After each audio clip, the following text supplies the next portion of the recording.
everyone. Welcome back to Toilets to Titles. Back with the off-season breakdown bonus episodes.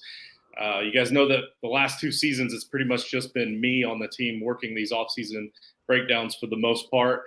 And I'm excited that this season we have several different guys working these breakdowns. We already have two of them done, but this is the first one that I've gotten the opportunity to do. And I was very fortunate to be able to bring back our guest from last season, last offseason, Cody Felger from the Bring the Juice podcast, and the Bring the Juice podcast based right out of Indianapolis. You guys talk a lot of sports, but you, Cody, in particular, talk a whole lot of Colts that I've noticed. So definitely wanted to bring you on and bring you back, and I very appreciate you saying yes again, Cody. How's it going? Yeah, good. Yeah, I appreciate you having me on as always, man, and especially this time in the off season. Not a whole lot going on, it's pretty boring. And for football fans, it's kind of the time that we dread, because it's just like, let's get with it, man. I want training camp to happen. I want something to happen. I'm tired of just no football news really at all. It kind of sucks. But yeah, I mean, what better time than the off season to kind of, recap everything that's happened and all that stuff and just talk some ball. So I'm excited.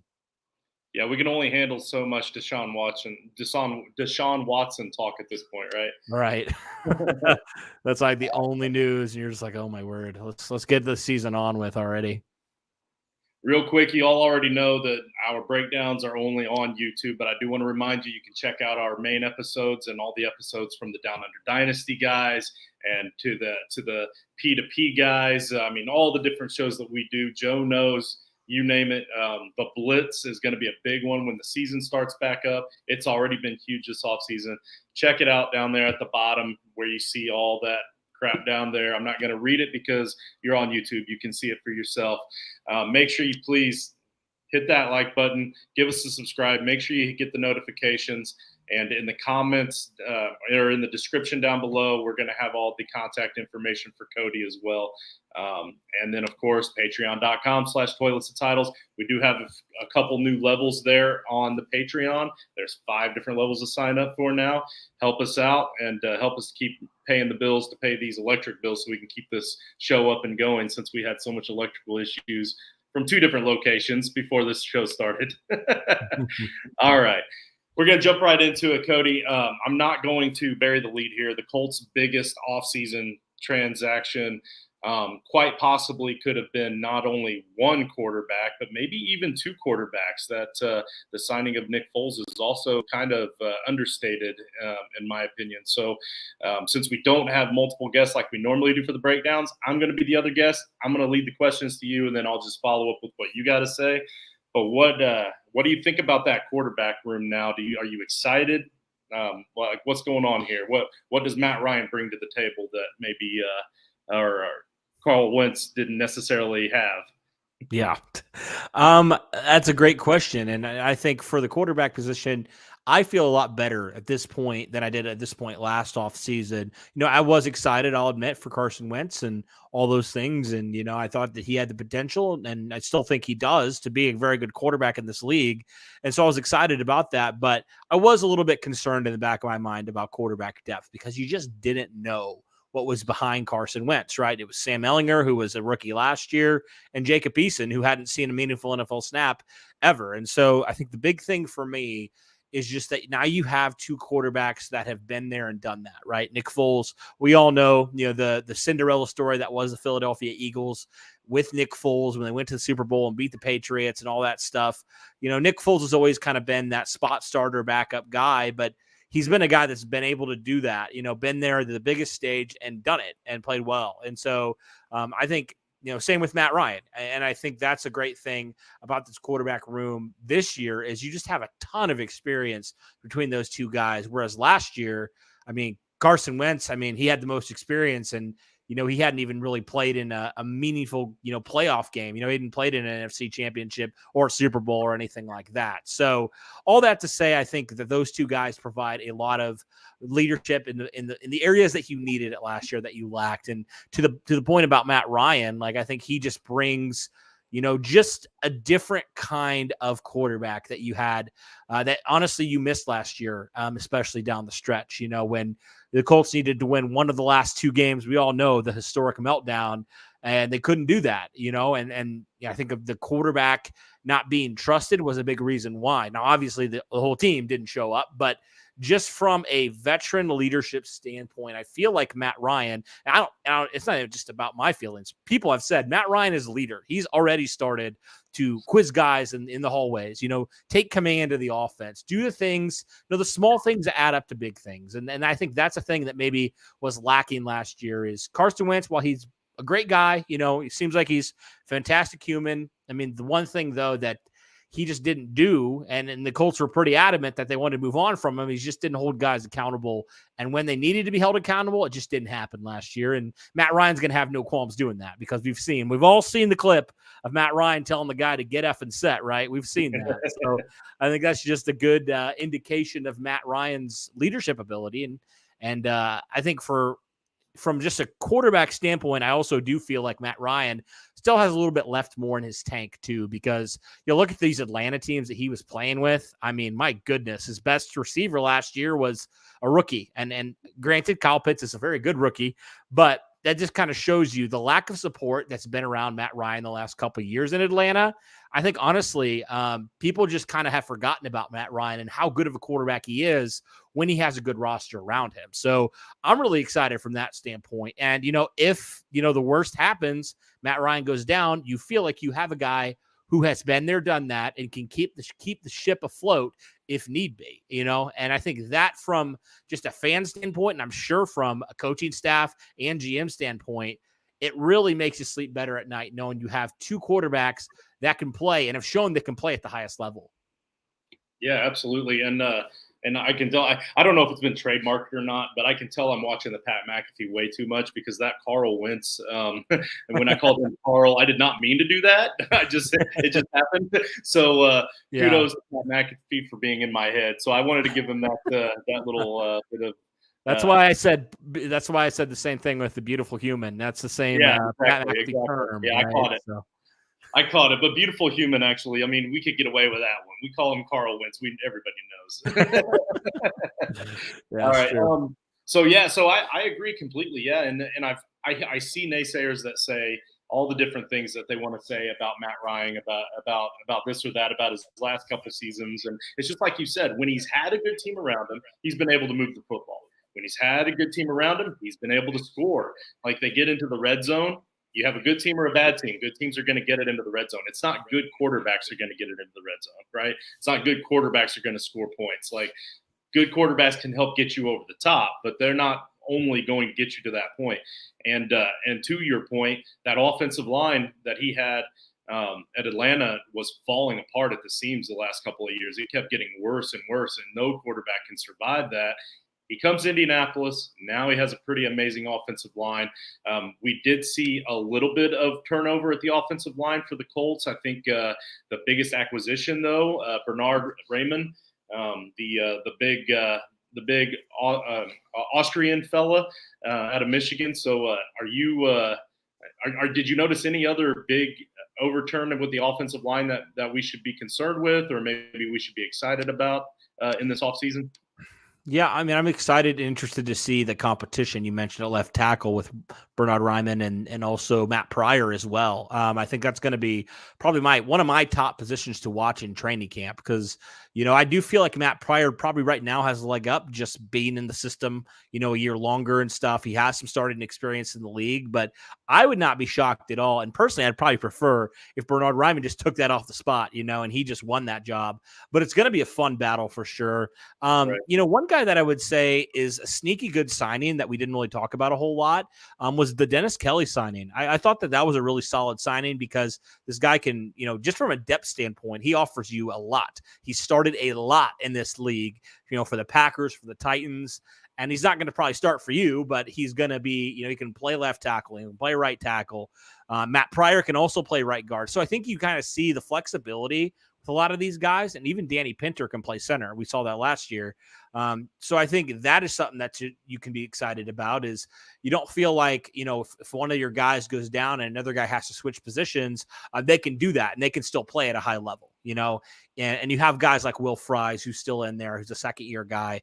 And I feel pretty good about this offensive line, honestly, all things considered.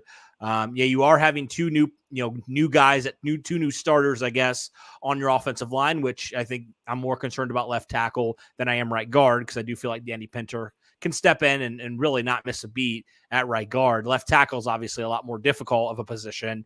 But that's just going to be very interesting. But I will say this, you can't get much worse at pass protection than Eric Fisher was last year. I mean, we all saw it. It was rough for him. As good as he was at run blocking, I mean, if you can't protect your quarterback, at the end of the day, you're not going to be a starting left tackle for very long. So I certainly think it's an upgrade by subtraction a little bit with not bringing back Fisher, because you got a guy in Ryman who has a lot of potential, and we haven't really seen that prior at left tackle. So we don't know. He could be really good or he could struggle, because right tackle, left tackle are very different positions, right? So all that to say, it's going to be interesting to see how this offensive line shakes out, especially at left tackle. I'm excited to see it, because I honestly think it's anybody's game at this point. Yeah, and I don't know about you, but I think the reason I'm not as concerned about that right guard position is because if there is a weakness and you have a team build like the Colts do with that running back committee, right guard is the one spot that can probably be hidden pretty well by a pretty talented running back committee. And so we're going to kind of segue into that next. I know we lose Marlon Mack, which, it's a shame as far as like a fandom side goes, because we all love Marlon Mack, like 1,000-yard rusher. Really started to turn some heads there before his big injury, and now he's going to a division foe. So obviously, we're not going to root for him on those Sundays. But otherwise, hats off to Marlon Mack. Thank you for what you've done. We wish you the best. But it's time to move on, and the Colts moved on in a big way with one big signing in particular with Philip Lindsay. They also brought on Tyson Williams, and I think a lot of people might be forgetting or underestimating Nyheim Hines in his own right. In my opinion, arguably, possibly the best running back committee in the NFL. What say you? Oh, no question. I think it's right up there with Cleveland and some of those teams. I really do. And I think a lot of people kind of just forgot about Nyheim Hines and how good he was in 2020, right? He was like one of, if not the best receiving running backs in the league. And now you throw in Jonathan Taylor another season where he was the best running back in the league last year. And Frank Reich has said as much. He said, if I was a fantasy owner, I would buy into some Nyheim Hines stock. And I think that has to get Colts fans excited, because we saw what a weapon that Hines can be when he gets the ball in his hands. So I'm very excited to see the ways that the Colts use him. They already started, he started to hear some things in mini camp and all those things about how the Colts were, Nyheim Hines was being targeted and he was making plays. So I am very excited to see what this looks like, because he really, hadn't been. It feels like there's been a couple lost seasons for Nyheim Hines, unfortunately, just because the quarterbacks don't target him as much for whatever reason. And you notice that his production takes dips when the quarterback play takes dips, because for what they talked about with Carson Wentz, he didn't take the layups, right? Nyheim Hines can turn a layup into a touchdown or into a slam dunk very, very easily. And it just was a shame that the Colts didn't use him last year, because every time he's gotten the ball and gotten opportunities, he's changed the way this offense looks. So very excited for him. Obviously, Jonathan Taylor, another year, I talked about him. I think he's going to, the sky's the limit for him. The fact that he was still the leading rusher and still just destroying defenses, despite the fact that the Colts literally did not pass the ball hardly at all. Feels like the last 4 or 5 games of the season, Taylor was still doing what he was doing. And then now the addition of Matt Ryan's going to help him out and going to make the Colts offense a little less predictable than it was last year. So Taylor's going to get a lot more opportunities, I think, to make more of those big splash plays. So I'm excited about that. And then you talked about Philip Lindsay, who I'm actually really excited about too. I know Derek, my co-host, is really high on Philip Lindsay. And I think he has a reason to be, because a couple seasons ago, man, Philip Lindsay was looking like he could be a breakout star in this league. And it just seems like he's bounced around. He's had a few injuries, but I think this could be potentially a really good thing if the Colts do it, if they don't run into a situation last year where, with Marlon Mack, they had him and they just chose to not use him for some weird reason. I think it'll be good for Jonathan Taylor as well, to, down the stretch, because 17 games is a slog, man. And, especially if you're making a playoff push, you do not want your best player to be gassed, and really like struggling the last couple weeks of the season. And I wonder if that did happen because his usage was so high last year. So I just think the Colts, whoever it is, whether it's Lindsey, whether it's Tyson Williams, whether it's one of these undrafted guys, they just need to do stuff to help get the pressure off of Jonathan Taylor, right? Get him less snaps. And I know a lot of people are like, less snaps for Jonathan Taylor? Why would you do that? I think the longevity is more important to me than it is getting Jonathan Taylor as many snaps as he can. He's going to get his fair share of snaps, and I think he should, obviously. But I think it'll help him and help the team down the stretch if you can help him out and not have him carrying it 30, 40 times in a game, like we saw crazy amounts of times, like unheard of amount of times, because we even saw you can be a Derrick Henry type player, but if you are just consistently getting tread on those tires and just continually running it, like it's going to catch up to you at the end of the day, right? Everybody's human. So, I'm excited for this running back room because it offers a lot of diversity in the skill sets and what these guys like to do, and how the Colts are going to utilize them. And now having a quarterback like Matt Ryan, I think even elevates how dangerous I think this running back room is going to be. Yeah, I think Matt Ryan was even throwing the ball to his running backs in the 1920s when he started. So you kind of gave a little bit of a nod to the fantasy football side. This is typically a fantasy football show. Not all of our episodes like this one aren't necessarily, but yeah, for what it's worth, Nyheim Hines is very high on my board, my personal redraft board. Philip Lindsay goes right there because if something were to happen to Jonathan Taylor, he's got plenty of opportunity to step up. And the reason I was monitoring that Nyheim Hines so much is just like you said, he's going to be given a lot of the looks out of the backfield, out of the slot. It's kind of a reason for that, though. And that slot wide receiver position right now, we've got Paris Campbell slotted there, coming back from yet another injury.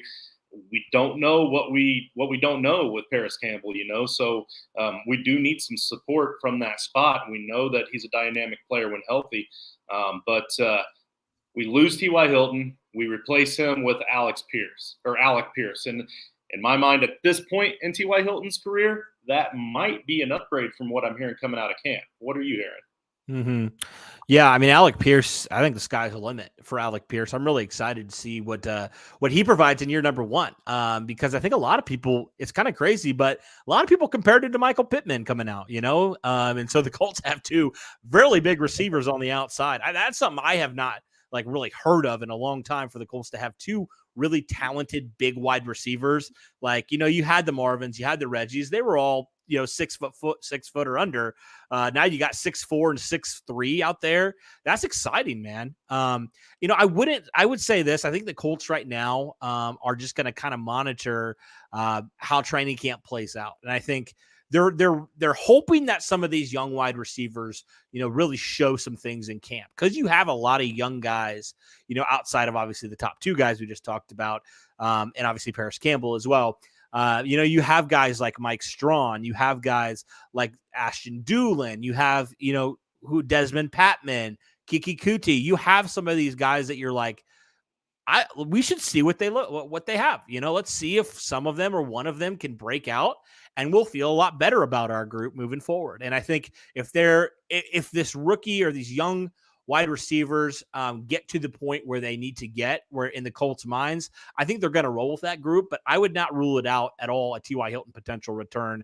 I feel like if you're going to go sign a vet, I'd say why not sign T.Y. and bring him back for one more year, because he's that close to 10,000 yards for one. Number two, I don't feel like he's as washed up as some people think he is. Certainly he's lost a step. I would agree with that. But I wonder how many times last year we saw where Wentz just missed him or underthrew him or something like that. I think like that Raiders game, he was open, and there's so many other opportunities that were just missed, unfortunately. Yeah. And kind of what I talked about with Nyheim Hines, I feel like T.Y. Hilton has had also some, missed seasons in his career because of the lack of quarterbacks, ability to get him the ball. So I feel like that was the situation last year. Now you have a quarterback like Matt Ryan. Obviously you have Reggie Wayne, who's now your receivers coach. And I know some people would make the argument you don't need a vet because you have Reggie in there. I would personally like to have a veteran in there. And if it is T.Y., I think I would bring him back on the contingent that you don't feel like you have to rely on him, right? At best, he's probably your wide receiver 4, wide receiver 3, somewhere around there. And I think that would be a scenario that I would be perfectly comfortable with because he's not going to get paid that much. I mean, I think it's a vet minimum at this point for him. But I think it will all honestly depend on how the receivers, the young guys, look in training camp. And personally, I think that's a better situation if he knows that is the contingent to come back as a role player instead of a lead player than it is to maybe sign a Julio Jones that's probably going to expect to be on the field more. So whoever they bring in needs to understand that that's part of the issue, and maybe they like Alec Pierce that much that is the contingent, and maybe that's why they haven't signed a known vet just yet this offseason. So who knows? We don't really know what we're getting into. I really kind of expected them to have signed another wide receiver by now, and the fact that they haven't actually makes me feel really good about how they feel about Alec Pierce.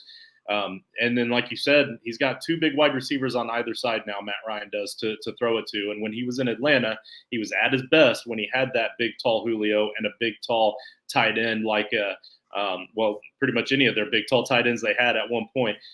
And segueing into that, now we have 2 really big wide receivers on either side and probably the 2 biggest overall tight ends. If you went with a 2 tight end set of any team in the league, height-wise, to go up and get that ball, we've got 2 really tall guys now in Mo Alley-Cox and Jelani Woods. And then we also drafted that Kylan Granson, who not only has played pretty well in camp from what I'm hearing, he also puts out some pretty good TikToks with the Colts on TikTok. So make sure you check him out there. But so now we're into the tight end room. And I got to be honest, I haven't been this excited about the tight end room since Dallas Clark left personally. Wow. Yeah, the sky is the limit with these guys, man. I'm really excited. You bring back Mo, who I don't know what to think of Mo at this point. Yeah. I feel like every year he's on the breakout watch and then it just never really happens. He has a couple nice games and then nothing really happens. But I'm really, really pumped for Jelani Woods. I really think he has an opportunity because he's bigger than Mo, but he's also, I don't know if you've seen his highlights or not, but this dude can move for that size. He's not just because Mo's a little awkward with the ball, in his hands and stuff like that. Jelani Woods is not. He's an athlete. He's maybe big, but he's athletic as can be. I think one of the only players that I've ever seen that scored a 10 out of 10 raw athletic score. I mean, that is unheard of. And that is exciting because the Colts have not had that kind of athlete at tight end. I don't know if ever in my lifetime. Dallas Clark, great tight end. I think Jelani Woods is more athletic, honestly. So that's exciting. And it's, I think also it's a little exciting because you saw what Kyle Pitts was able to do with Matt Ryan last year as a rookie. Could Jelani Woods potentially maybe not have that kind of season, but have a good season because he's kind of the, more of that physical guy as well. So I am very excited for this tight end room. And you mentioned Kylan Granson. He also offers something that none of these other tight ends do in terms of the receiving threat and the yards after catch. And the Colts just didn't use him last year for whatever reason. And I think he has a great opportunity to kind of change the skill set a little bit and offer something different than the other 2 tight ends because he's a little bit shorter. He's not short. He's 6'3", something like that. But what he offers, he just offers something different for your tight end room. So kind of like running back in a way. He's kind of that Nyheim Hines kind of guy, where he's going to offer you a different skill set than most of the other guys in your room. So this tight end room, very unproven at this point, but the sky's the limit, honestly. Yeah. So to answer this question, Steve, we don't really know. All 3 tight ends kind of offer 3 different skill sets.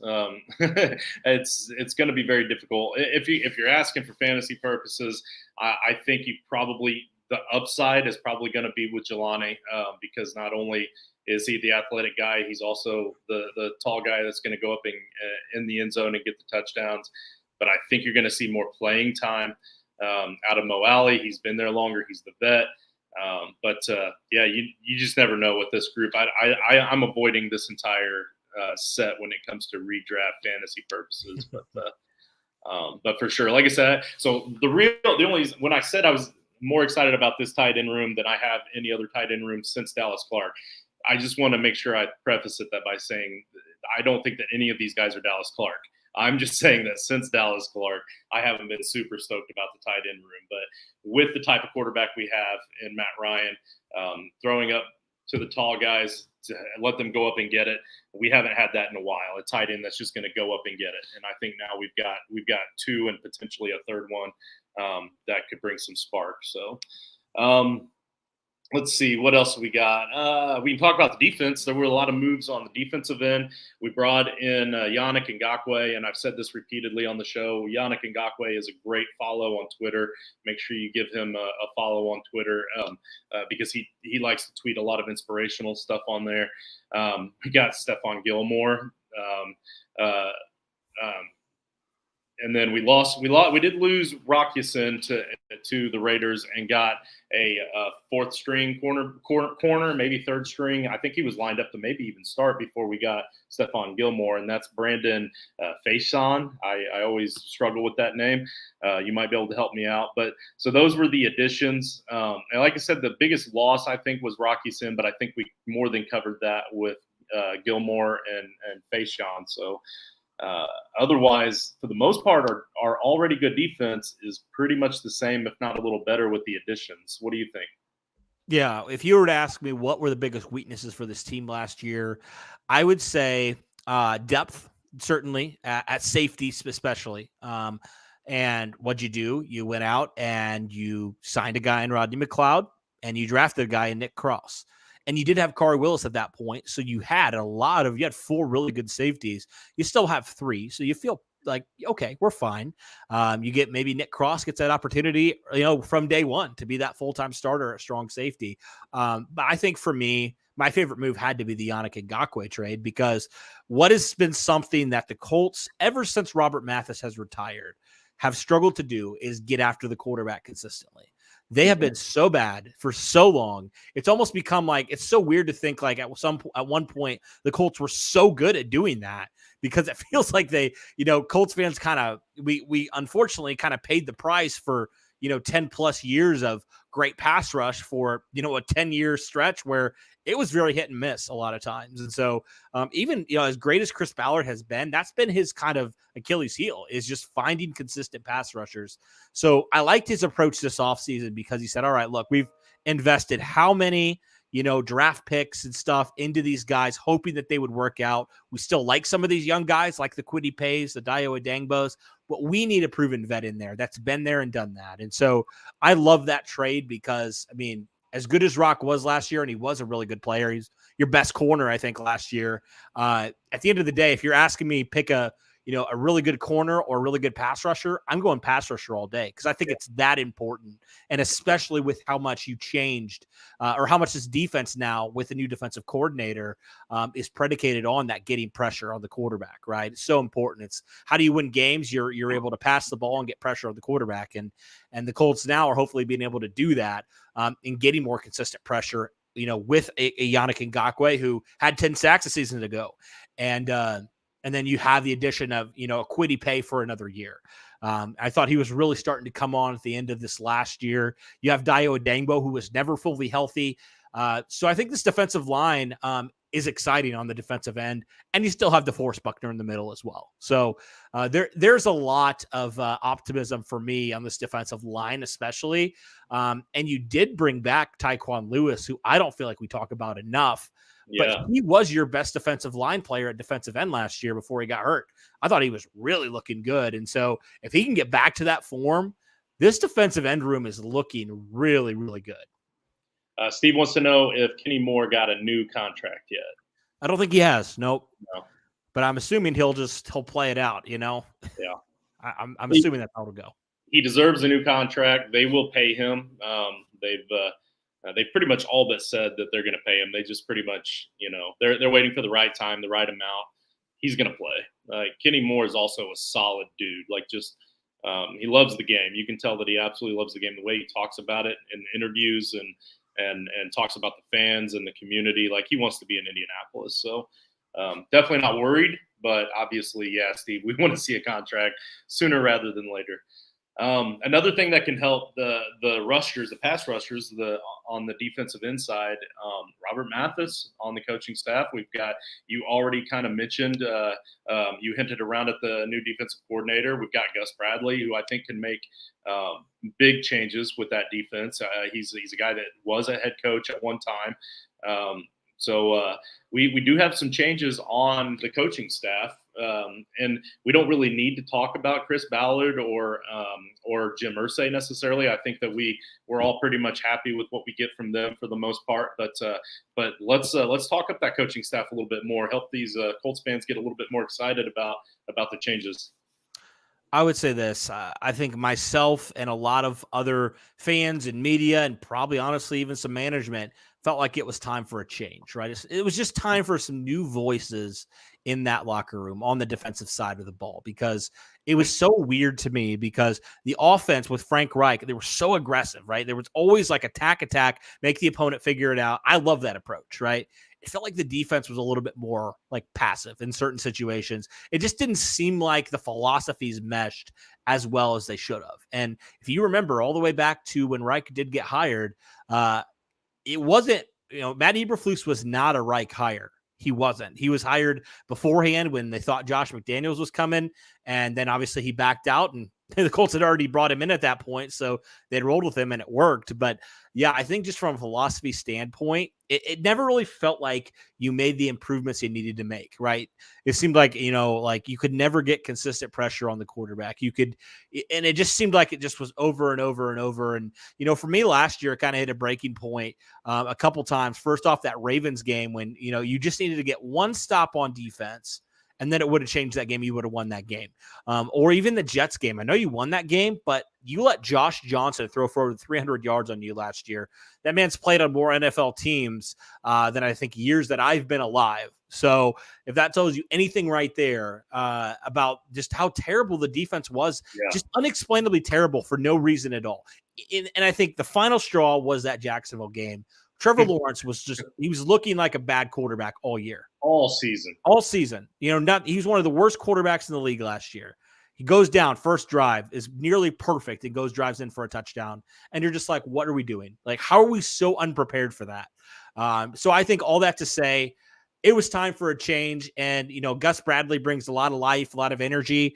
And I loved personally just bringing in some former players. I think that was big for your team as well. You brought in Cato June, who was a former, all-pro linebacker, a Super Bowl champion with you, a captain. You bring in Mike Mitchell as well, who, was, he didn't play for you for very long, but when he did, he had a big impact on this defense back in 2018, if you remember. And then, it's interesting, the difference in the two kind of people you get in like the linebacker room and also in the DB room. Because in the linebacker room, you have, Richard Smith, who's been doing it for 20 plus years. And then you have Cato June, who's a little bit of a younger kind of coach, although he has had some coaching experience. And the DBs the same way. You have Ron Milas, who's coached so many really, really good corners and really, really good DBs in this league. And then you have a younger coach as well in Mike Mitchell. And so you bring kind of that combination of former players who get it and the guys who are the teachers who have done it for a long time and coached a lot of good guys. And also Reggie Wayne at the wide receivers coach. Yeah. Honestly, your receivers outside of T.Y. Hilton have been terrible since Reggie retired. They really have. And so you really need, I felt like you really need another of good voice in there for those young wide receivers, because you have a lot of talent there. You just need a guy who has played, who's a Hall of Fame player, who can get the best out of these guys. So I think for Colts fans, it should be exciting. Obviously the nostalgia, but I think that's going to go a long way. Just the experience that you've added with Gus Bradley and his staff, and then some of these young former players as well. I think it's got a good combination and could be really, really a good thing for this defense and for this team in general. So in other words, out there on West 56th Street at the Colts facilities, there's not a single position that we're not excited to see come out of there this season. So with that being said, the last question, the way I like to end all of these breakdown episodes, I need to know from you, Cody Felger, as a fan, not as an analyst, not as a podcaster, as a fan of your team, good good or bad, what would make this season what you feel like is a great season? And then on the inverse side, if they don't hit this particular threshold, what makes it a bad season? Well, certainly playoffs has to be in the conversation. You need to make the playoffs. And I think for me at this point, you need to do a couple things that you haven't done before. You need to, maybe both of them would be obviously be ideal, but one of the two, you need to beat Jacksonville in Jacksonville, or you need to actually win your first game. That's something that Reich has not been able to do at all as the head coach. And then I think the other one is a non-negotiable for me. You have to win the division this year. It is not a question. You have to win the division this year. You have not won it under Frank Reich since he's been the head coach. And in my mind, if you don't win the division, it makes it harder, right? If you want a fair shot at home field advantage in the playoffs, which is a big deal, you got to win the division. You have to. It's not a question. And I feel like right now the division's the weakest it's been in a long, long time. I think Tennessee has taken some steps back the last couple of years, and I really feel like now is the time to strike because you don't really have a position on this team where you're like, oh, I'm kind of concerned about that, right? I don't. I mean, I feel like you've upgraded some key positions. You just got to go out there and do it, right? And so if you don't do it, honestly, I don't know at this point, man, do you blame the coaching staff? Like, where does it fall? It can't just be all the players all the time. Do you blame some of those people, the coaching staff, the management? It's like, what is happening? Why can't we do this? So for me as a fan, I would say division title is a must. And I think you need to do one, if not both of those two things that I mentioned earlier. And that would, to me, would be a major success. You don't have to go out there and win the Super Bowl. Obviously, would love for the team to go win the Super Bowl. We all would as fans. But I think that in my mind, it makes me feel like the team is heading in the right direction, right? Because you have to figure out your future at quarterback eventually. I think personally it's probably going to be next draft because it's a really good quarterback draft. But I think if you can win now with the team you have now, and you can start to do some of the things, you brought in some of the former players who have done these things. And if that can start to like bleed into your other players, your really good players who haven't experienced that, I mean, the winning is just going to I think winning is just going to start happening a lot more than it has in Indianapolis. You have the talent, but you haven't proven that you can do it yet. And so for me, in my mind, you have to actually go and do it. Talk is cheap when it doesn't get backed up. And if the Colts can finally back it up, in my mind, that will be a successful season.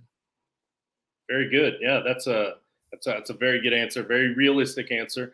I may not be quite as realistic. I like maybe I'm drinking the Kool-Aid a little too much. I'm trying here, but in my mind, I saw no less than 4 games that we lost because of Carson Wentz. Just flat out, straight up, we lost 4 games because of his inability to get the ball to the wide receiver. Just lack of ability. And a couple times it was decision making, but lack of ability in general. And I feel strongly that Matt Ryan can make that much of a difference. And 4 games is huge. 4 games would have not only won the division, it would have gotten you the number 1 overall seed. I don't believe the Colts are a number 1 overall seed, just like I didn't believe the Titans were the team that really deserved to be a number 1 overall seed. But the AFC in general was down a little bit last year. There was a lot of things that went into the Titans earning that number 1 seed. And I did say earn. They still earned it. Like, I'm not taking that away from them. They played who was in front of them, and they did what they had to do. But I do believe strongly that the Colts can win. They should win the division. Like you said, it's a bad division. It's just not that good of a division. And the Titans lose A.J. Brown. And the Titans, they get back Derrick Henry, but they didn't really lose much when they lost him because they kept winning games. Obviously talent-wise they dropped. But I'm just saying they're a very beatable team. There's no reason why the Colts should not be able to win that division. Winning that division, getting home field in at least the first round, I would say that it's going to be a great season if they're able to make that happen and make it to the AFC Championship. I really do think that they have that kind of talent, and if they can actually meet all their potential, they should be able to do that. But on the inverse side, what I would consider to be a bad season, just like you said, you don't win the division, or if you do win, or if you don't win the division, and it's at least a tight battle because, like you said, they won the games they should have. They beat Jacksonville. They beat the Texans. Maybe they split with the Titans, and it's just a great battle between them and the Titans. And you still go, I don't know. Let's say 12-5, and you lose the division, well, fine. Okay, I can accept that as long as you still make the playoffs and you still win at least a playoff game and you show that kind of improvement, I'll still be happy with it. But anything less than that, it's going to be a disappointing season for me personally. Before we close up here, Cody, is there anything that you want to talk about? Anything that you're working on that you want us to be watching out for? Like maybe up and coming episodes. I know you're constantly on there. I see you on YouTube all the time. So so what do you guys have come down the pipeline? Yeah, it's kind of that weird dead period in the off season, like I mentioned earlier. But right now, we're kind of working on. We do this every summer, around this time, where we kind of work through looking at every single position group on this Colts team. We've already talked about, I think, 3 positions: quarterback, running back, and wide receiver. So we're going to talk about all positions going to be tight end next, and we'll talk about that offensive line. Flip it over to the defense, and then finish with special teams. So be on the lookout for that. Obviously, when training camp comes, we're going to have some recaps and stuff like that. Just getting fans back, acclimated to actual football again. So very excited for that. But yeah, right now it's been just really laid back and pretty chill. So looking forward to the season getting back in full swing because very exciting stuff. Right on. Well, I appreciate you coming on again. Guys, again, this was the Indianapolis Colts offseason breakdown bonus episode. Don't forget to check us out everywhere else that you can possibly check us out. We're on every platform, and all you got to do in the search bar, type in Toy List of Titles. It's like I always say, you'd be surprised how that name was available on every single platform. We didn't even have to add in exclamation marks or hashtags. And then, of course, our Patreon to give us that support and love. Give us that like, hit the subscribe button, hit the notifications. We really appreciate y'all. And Cody, I definitely appreciate you coming on, my man. Absolutely. I appreciate the invite.